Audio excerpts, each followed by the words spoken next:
নমস্কার বন্ধুরা, সকালে উঠেই ঠাকুর ঘরে চলে এসেছি। আর ঠাকুর ঘরে এসে দেখছি মা পুজোর জোগাড়ে বসে পড়েছে। আর এদিকে আমরাও রেডি হয়ে পড়েছি, বেটুকেও রেডি করে দিয়েছি। দেখুন বেটু আপনাদেরকে হাই বলছে। আর আজকে শিবরাত্রি, তাই আমরা মন্দিরে জল ঢালতে যাব। আর এই দেখুন মা থালা নিয়ে রেডি হয়ে গেছে। আর এবার আমরা সব কিছু নিয়ে বার হয়ে পড়েছি। আর এই দেখতে পাচ্ছেন আজকে প্রচণ্ড পরিমাণে রোদ দিচ্ছে।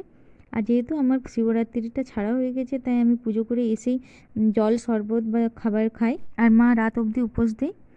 আর এই দেখুন কথা বলতে বলতে আমরা মন্দিরে এসে পড়েছি। মন্দিরে সেদিন খুব বেশি ভিড় ছিল না, আসলে রাত্রেবেলা পুজো তো, তাই আর এবার আমরা মন্দিরের ভেতরে চলে এসেছি।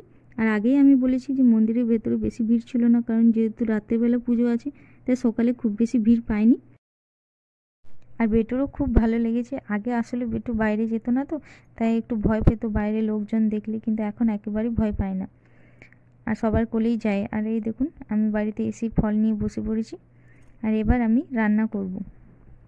এখানে আমি নিরামিষ আলুর তরকারি আর পরোটা করব, কারণ যেহেতু আমি শিবরাত্রি ছাড়া হয়ে গেছে, তাই আমি এসে নিয়ে খাবার খাই।